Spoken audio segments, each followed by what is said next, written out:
नमस्कार प्यारे मित्रों, डीआर ब्रदर क्लासेज की इस डिजिटल प्लेटफॉर्म पर आप सभी का स्वागत है। आप सभी साथियों को जैसे बताया था कि हमारे यहाँ पर आपको पेपर ट्रेंड एनालिसिस करवाया जाएगा।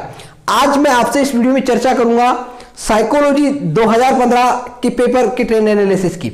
आप सभी ने देखा होगा साइकोलॉजी जो है शिक्षा मनोविज्ञान शिक्षक भर्ती परीक्षा में बहुत महत्वपूर्ण रोल अदा करता है। और पिछली बार का पेपर जिसने रीट का दिया था उनको तो पता है कि पिछली बार के रीट के पेपर में साइकोलॉजी कैसी आई थी, कैसे मनोविज्ञान के प्रश्न आए थे, उनको पता तक नहीं लगा था कि प्रश्न कहां से आए थे।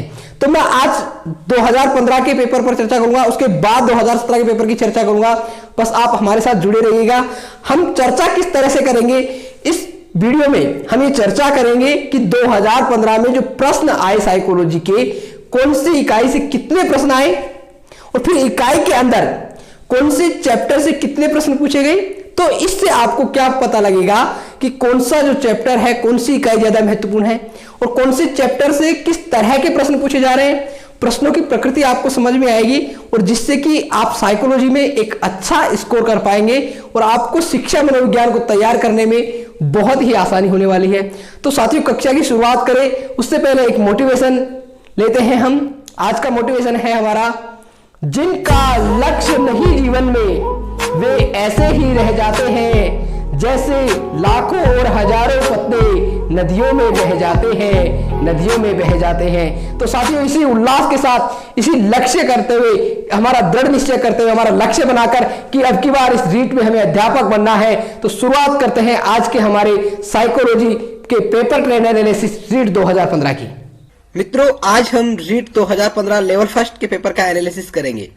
आप सभी साथी वीडियो को अंत तक देखिएगा क्योंकि आपको यह पता लग सके कि प्रश्न जो है किस तरह का ट्रेंड रहा है, कौन से टॉपिक से कितने प्रश्न पूछे जा रहे हैं।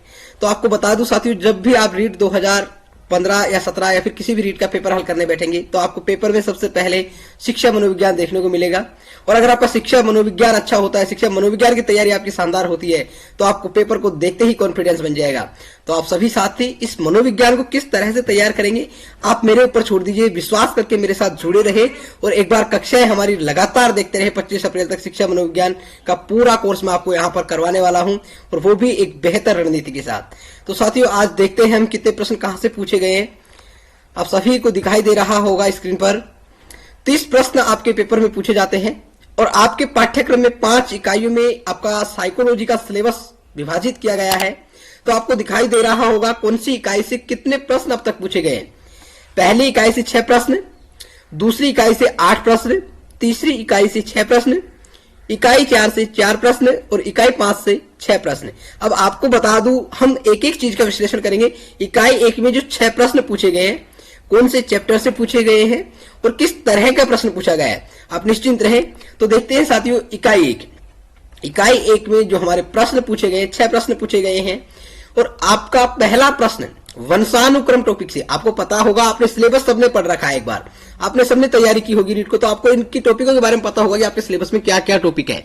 तो मैं बता दूं, 2015 में एक प्रश्न वंशानुक्रम से पूछा गया था, जो कि देखिए कितना साधारण सा प्रश्न है। निम्न में से कौन सा वंशानुक्रम का नियम नहीं है। और वंशानुक्रम के जो नियम है मित्रों, मात्र 7 या 8 नियम है।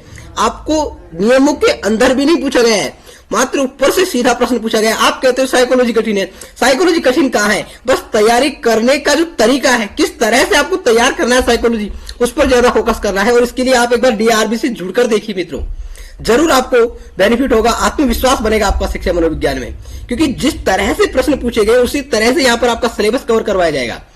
तो आप आसानी से कर सकते हैं, वंशानुक्रम का नियम नहीं है। अब आपको दिखाई दे रहा होगा कि सर हमको यहाँ पर ऑप्शन नहीं दिखाए जा रहे प्रश्नों के।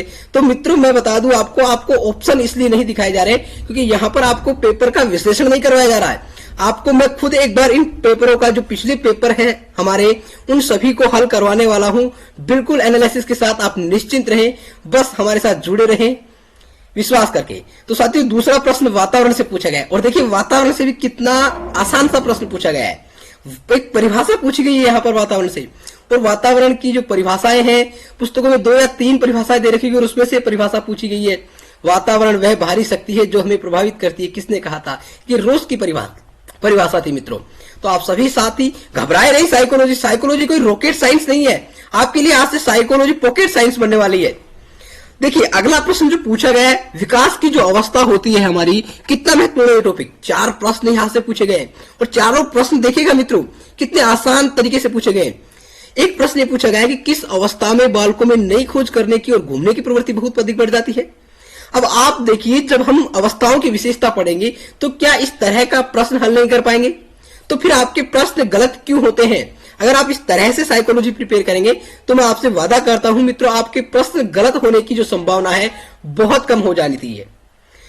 उसके बाद अगला जो प्रश्न है आपके विकास की अवस्थाओं से शारीरिक विकास से 2 प्रश्न पूछे गए। आपने पढ़ा होगा ना विकास के आयाम, शारीरिक विकास, मानसिक विकास, तो यहां पर शारीरिक विकास से 2 प्रश्न पूछे गए। एक पूछा गया शारीरिक विकास का क्षेत्र है। अब आप खुद बता सकते हैं कि आपके शरीर के विकास से संबंधित कौन कौन से क्षेत्र है। आपके शरीर से संबंधित 4 ऑप्शन दे रखे थे, अब उन ऑप्शनों में से आपको शारीरिक विकास का क्षेत्र चुनना था। अब आप अपने शरीर से संबंधित तत्वों को नहीं चुन पाएंगे क्या। तो ये प्रश्न कितना आसान था, बस आपको समझने की जरूरत है प्रश्नों की प्रकृति की। उसी प्रकार शारीरिक विकास से दूसरा प्रश्न पूछा गया कि किस अवस्था तक बालक की दृष्टि एवं श्रवण इंद्रिया पूर्ण विकसित हो जाती है। ये प्रश्न भी शारीरिक विकास की अवस्थाओं से है। आपने देखा होगा विकास की किस अवस्था में बालक का शारीरिक विकास कैसा होता है, मानसिक विकास कैसा होता है, इस तरह से भी हम अध्ययन करेंगे। तो आपको ये जो प्रश्न बनने वाला है इस तरह के, बिल्कुल भी आपका एक भी प्रश्न गलत नहीं होगा अगर आप हमारे साथ जुड़ते हैं तो। अगला प्रश्न मानसिक विकास से इसी तरह का पूछा गया है कि कौन सी अवस्था में बालक का विकास, मानसिक विकास किस तरह होता है।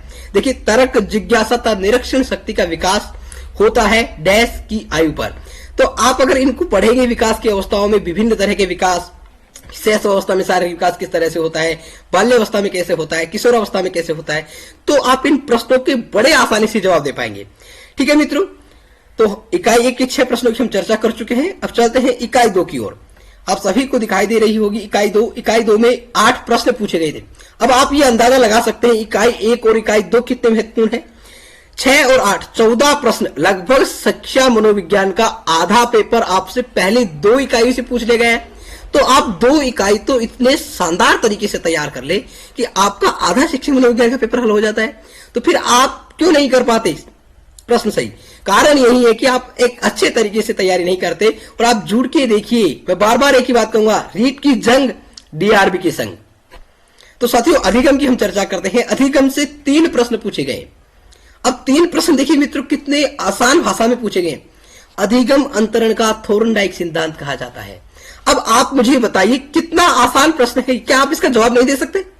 अधिगम अंतरण का जो थोर्नडाइक का सिद्धांत, एक मात्र सिद्धांत का नाम पूछा जा रहा है। अभी तक सिद्धांत के अंदर की बात बिल्कुल नहीं की जा रही है। जब ऊपर से इतने आसान तरीके से प्रश्न पूछे जा रहे हैं तो फिर प्रश्न गलत होना ही नहीं चाहिए ना आपका। तो अधिगम अंतरण का थोर्नडाइक सिद्धांत कैसा है, इसके बारे में आप हमारी क्लास देखिए एक बार। ये आपको अधिगम की क्लासेस लगाई जा चुकी है। ये जितने भी प्रश्न बन रहे हैं आप उन प्रश्नों के जवाब आसानी से दे पाएंगे अगर हमारी अधिगम की कक्षाएं देखते हैं तो। उसके बाद दूसरा प्रश्न अधिगम सिद्धांत सही है, और ये रॉबर्ट एम गेने का जो संकेत अधिगम का सिद्धांत था, अधिगम सोपानिकी का सिद्धांत, उससे पूछा गया। अब यहां पे पूछा गया है संकेत अधिगम के अंतर्गत किससे सीखा जाता है। तो आप बिल्कुल भी चिंता ना करें, ये देखिए कि प्रश्न कहां से और किस तरह से पूछे जा रहे हैं। और अगला प्रश्न अधिगम अक्षमता, और अधिगम अक्षमता से संबंधित जो प्रश्न है मित्रों प्रत्येक एग्जाम में पूछा जा रहा है। 2017 में भी पूछा गया है। मैं 2017 के पेपर का भी एनालिसिस करूंगा। बस आप सभी साथियों के प्रेम और सहयोग की मुझे जरूरत है। आप सभी साथी अगर मुझे वो प्रेम और सहयोग देते हैं तो मैं आपके लिए दुगने उत्साह के साथ मेहनत कर पाऊंगा। इसीलिए आप सभी साथियों को अगर वीडियो अच्छा लग रहा है तो लाइक कर दीजिए, और अपने जितने भी मित्र आपके साथ तैयारी कर रहे हैं उनको एक बार शेयर कर दीजिएगा। साथियों इकाई 2 में हमारा अगला बिंदु आता है चिंतन, और चिंतन से 2 प्रश्न पूछे गए, और वो भी बड़े सरल भाषा में, और एक सिंपल प्रश्न जिनका जवाब आप बड़ी आसानी से दे सकते हैं। अगर चिंतन की थोड़ी सी भी संकल्पना आप समझ पाते हैं, चिंतन क्या होता है, अगर इतना भी जान पाते हैं तो भी इन प्रश्नों को आप हल कर पाएंगे चिंतन की डीपली बिना पढ़े भी। तो देखिए प्रश्न कैसा था, चिंतन मानसिक क्रिया का डैश पहलू है। अब यहाँ पे ऑप्शन में आपको क्या मिला था, शारीरिक, क्रियात्मक, भावात्मक, ज्ञानात्मक। तो चिंतन जो है मानसिक क्रिया का कौन सा पहलू है, आप इस प्रश्न को बड़े आसानी से जवाब देते हैं। एक बार हमारी चिंतन की कक्षाएं देखते हैं तो, और चिंतन आपको पढ़ाया जा चुका है। एक बार क्लिक करके कक्षा देखिए 2-5। जब तक आप वीडियो देखोगे नहीं तो आपको हमारी क्वालिटी का कैसे पता चलेगा। जिस तरह से पेपर आता है उसी के अकॉर्डिंग आपको यहाँ पर पढ़ाया जा रहा है। अगला प्रश्न आपसे पूछा गया था, चिंतन प्रारंभ होने के लिए क्या आवश्यक है। अब चिंतन प्रारंभ होने के लिए सबसे जरूरी क्या आवश्यक है, इस प्रश्न का जवाब भी आपको हमारी कक्षा में मिलेगा अगर आप चिंतन की कक्षा देखते हैं तो। ठीक है साथियों, अगला जो बिंदु है हमारा प्रकरण अभिप्रेरणा। अब अभिप्रेरणा से भी 3 प्रश्न पूछे गए थे और अभिप्रेरणा जो टॉपिक है बहुत शानदार टॉपिक है अपने आप में। और देखिए ज्यादा कठिन प्रश्न नहीं पूछे गए, यहाँ पर भी आपसे जो प्रश्न पूछे गए हैं एक सामान्य तरीके के प्रश्न यहाँ से पूछे गए हैं। देखिए अभिप्रेरणा वर्णित होती है, किसके द्वारा अभिप्रेरणा वर्णित होती है? अगर आप अभिप्रेरणा के बारे में जानते हैं, अभिप्रेरणा क्या होती है, कैसे होती है, तो इस प्रश्न का बड़े आसानी से जवाब दे पाएंगे। और मैं यही कहूंगा एक बार अभिप्रेरणा की हमारी कक्षा देखिए, अगर आपका इस तरह के प्रश्न ये गलत हो रहे हो तो मुझे बताइएगा सर आपकी पढ़ाई में से ये प्रश्न नहीं बन रहे। अगला प्रश्न आपसे पूछा गया अर्जित प्रेरक का उदाहरण। मैंने आपको ये जो प्रेरक है बिल्कुल डिटेल से पढ़ाया, आप एक बार कक्षा देखिए और अर्जित प्रेरक का उदाहरण आप बड़े आसानी से दे पाएंगे। अर्जित प्रेरक कौन कौन से होते हैं यहाँ पर उदाहरण दे रखा था और आपसे पूछा गया था, आपको ये बताना था कि कौन सा है इनमें से अर्जित प्रेरक। बताइए कितना आसान प्रश्न है।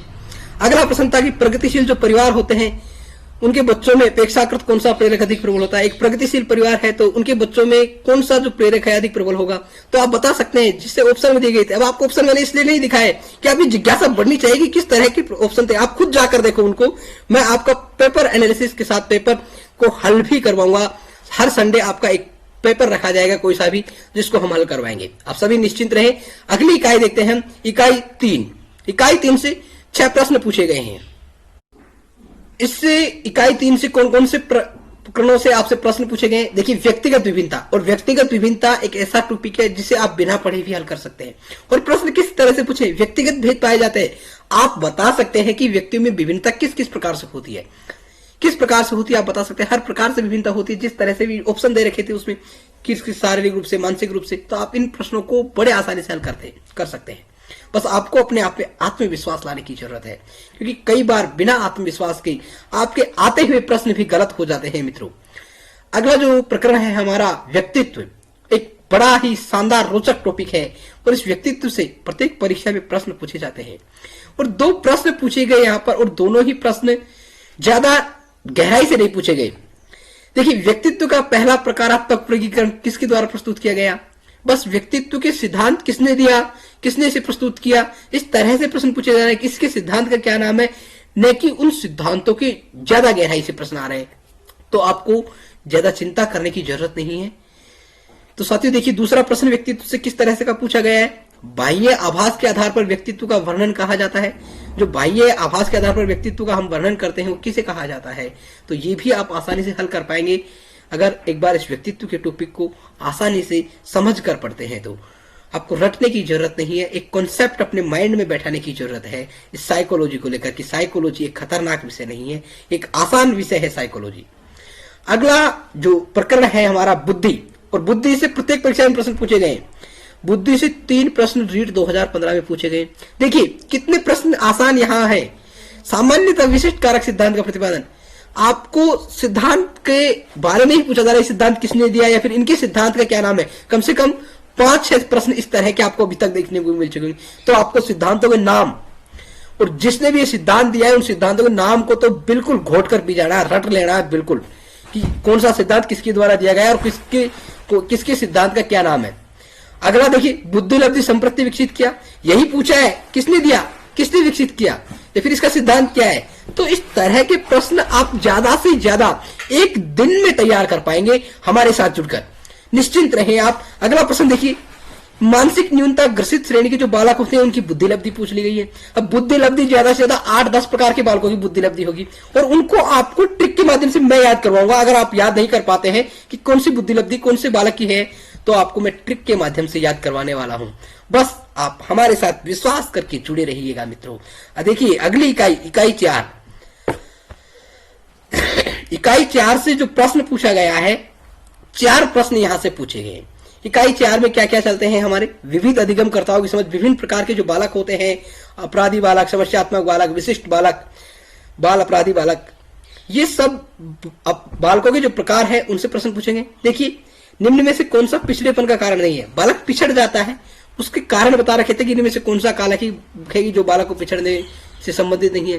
तो आप इस प्रश्न का जवाब बड़ी आसानी से दे पाएंगे अगर इन टॉपिकों को आसानी से पढ़ते हैं। और किस तरह से पढ़ना है, प्रश्न किस तरह से पूछे गए उसी को ध्यान में रखते हुए आपको प्रकरण पढ़ने हैं, उनको रटना नहीं है। बिल्कुल लग जाए कि भाई इकाई 4 का ये टॉपिक है, इसको मैं पूरी तरह से रट के छोड़ूंगा अब तो मित्रों ऐसे सिलेक्शन नहीं होगा। फिर आपको रटने पे बिल्कुल फोकस नहीं करना है। आपको क्या करना है, उन चीजों का कॉन्सेप्ट अपने माइंड में बिठा लेना है, और वो किस तरह से बैठेगा आप देखिएगा, जुड़े रहिएगा हमारे साथ। जरूर आप ऐसे प्रश्न अगर पूछे जाते हैं तो आसानी से जवाब दे पाएंगे।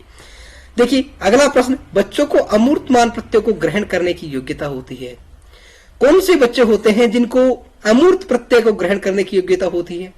ये प्रश्न भी आप जवाब दे पाएंगे अगर एक बार इस टॉपिक को आसानी से समझ कर पढ़ते हैं। तो निम्न में से कौन सी सामाजिक रूप से वंचित की समस्या नहीं है?